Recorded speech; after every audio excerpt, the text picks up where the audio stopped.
Well, it's really good to be home. Last week, Sharon and I were in New York City, and then we jumped on a cruise ship. And, oh my goodness, what a ordeal that was. People always trying to give you free drinks and Oh, isn't it awful? That was awful. multiple people bringing you food at your table, whatever you want.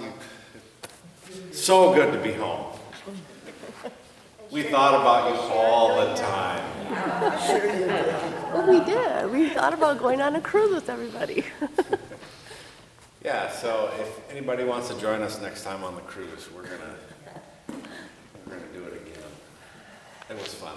Where was it? Very nice. We went up to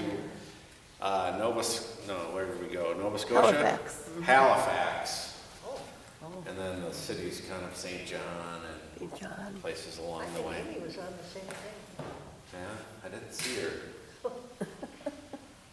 Yeah, I think she was. Well, ask. So, you had Matt last week, good friend of mine. How did he do? Very good. Did a great job. Yeah, he wants to be a pastor. Right out of high school, he joined the trades, and so he doesn't have much formal college. So we're trying to work around some things, see what we can do. So I'm going to give him some opportunities in the meantime to feel, so he gets a chance to know what he's getting himself into. So thanks. That was, I Very think nice, and so is his daughter. Yep, she's great. She's in the youth group over there. All right. Well, welcome to church, and we have no screen today. Just for some reason we came in and it doesn't work because we have some visitors today. We wanted to put our best foot forward. So that and the candles don't seem to burn very bright either. So we're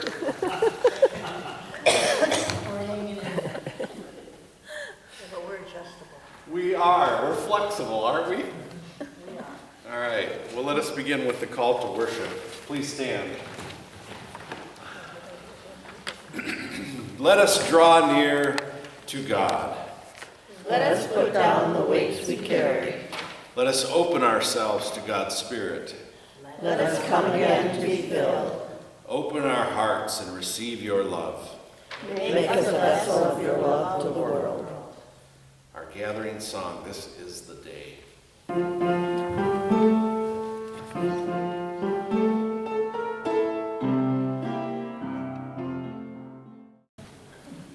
We are in the narrative lectionary, and today we have the story about Jacob and Esau.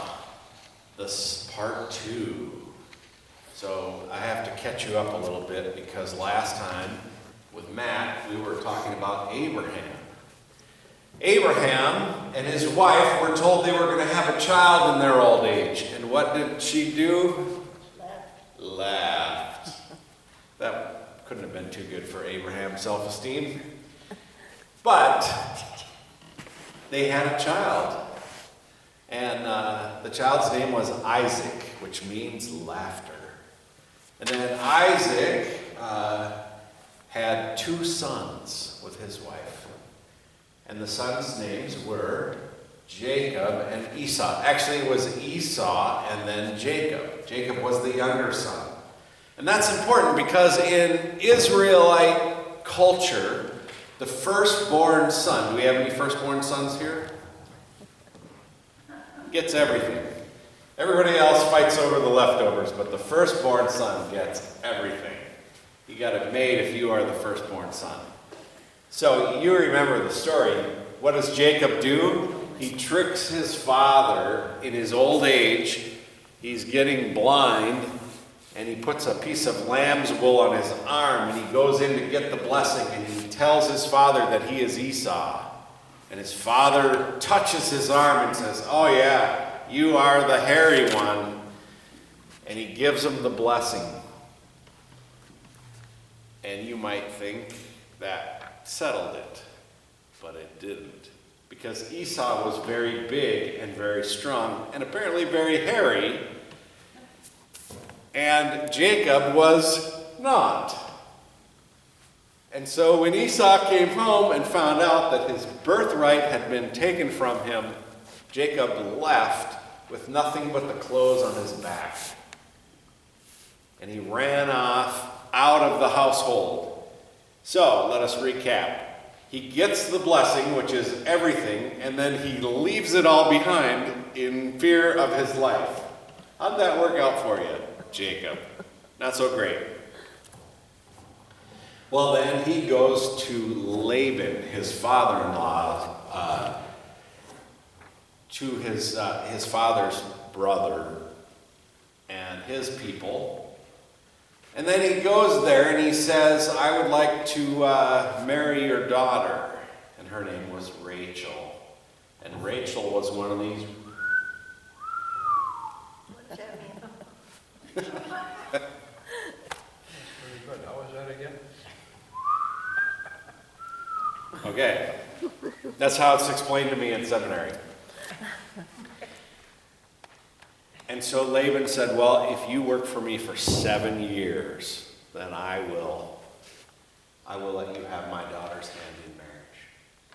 And so at the end of 7 years, they had a big feast, and he got married, and they, next morning, he pulled back the veil and realized it was not Rachel, it was 5 bonus points for anybody who can answer this. I remember. Leah! And Leah was, well, not. And he was very angry that he had been tricked. Can you imagine how it feels to be tricked? So he goes to Laban, and Laban says, well, I told you I would give my daughter's hand in marriage. I didn't say which one. But if you work for me another 7 years, you can have them both. And what does he do? He works another 7 years. And so this is where our story picks up today.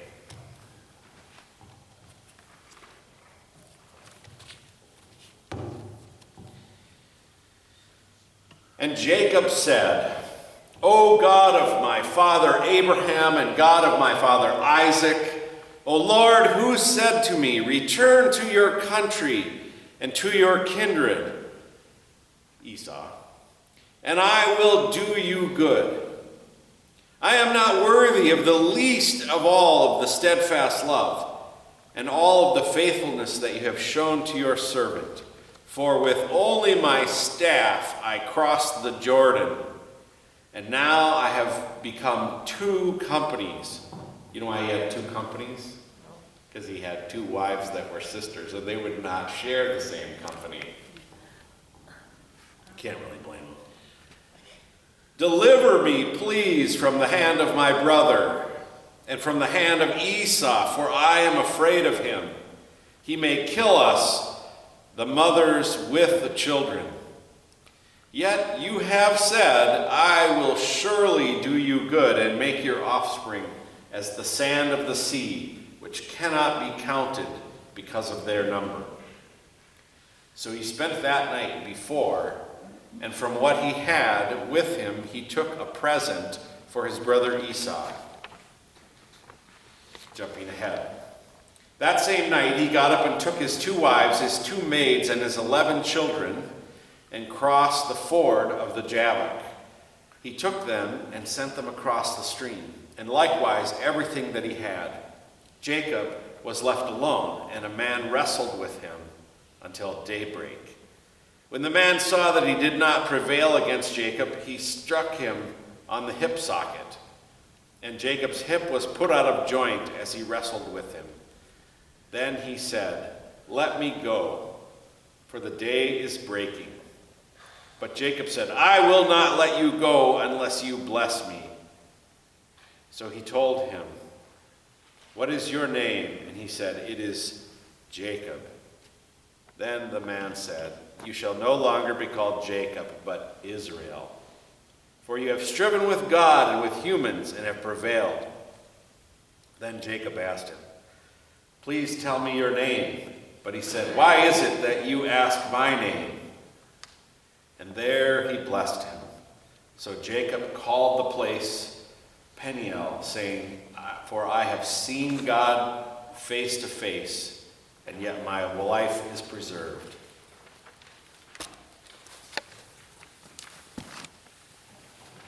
This is a great story, is it not? It's full of karma and irony. Jacob, who tricks his brother out of a blessing, ends up being tricked and tricked again, and then he comes and he wants to make amends. He has made his fortune. He has 2 companies. He has lots and lots of things. But what he misses is his brother Esau. And God tells him to go home, that he will protect him. And Esau goes to find Jacob goes to find his brother Esau. And he brings a bunch of gifts just to be sure. He's going to hedge his bet. That little section in the middle I didn't read is all the stuff he's bringing. Hundreds of calves and goats and bulls and rams and 30 camels with nursing young. Where do you even get 30 camels at the last minute? This guy had a lot of stuff. And so he comes and he gives it to his brother, and his brother, if you read on, accepts him as a brother.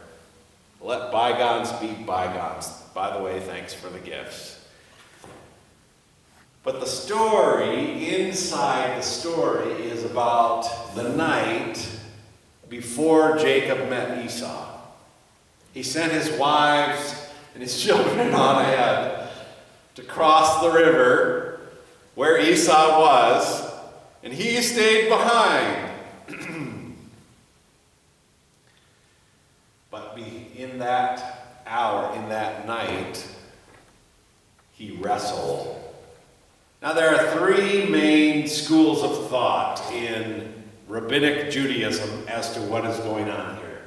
The first one is that God came and wrestled with Jacob. It doesn't say that, but it doesn't not say that. The second one is that Esau came and wrestled with Jacob. And the third one is that Jacob was wrestling with himself. Which of those do you like? Third one. I like the third one too, Mike. Thank you. When I was on the cruise ship this last week, and it was the first night of being really sick, and I had a huge fever, I spent a night wrestling with, I guess, myself. It was the dark night of the soul. And all of these things came to me and said, these thoughts from my head.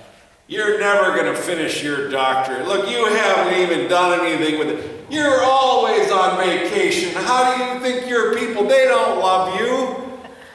All these voices, you're gaining weight. You need to go on a diet. All of these voices kept coming and coming and coming and wrestling with my worthiness. And I remember in the midst of all that, remembering that God came to Jacob, and in the midst of his wrestling, at the end, he gave him a new name. Which in the Bible, when you get a new name, it's not just a name, it is a whole new identity.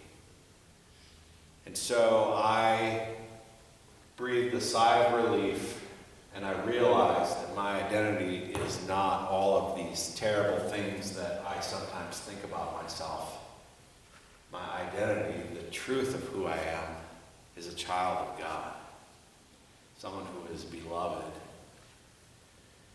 Now the name Israel means the one who wrestled with God and lived. I do a lot of wrestling with God, more than most. I wrestle with the culture we live in that tries to I wrestle with the church that tries to tell you you're no good if you don't do this, this, and only through Jesus can you be anything. All of those thoughts, I think, come from the dark night of the soul, not from God. I think God comes to us and claims us and calls us by our name and loves us and says, you are enough.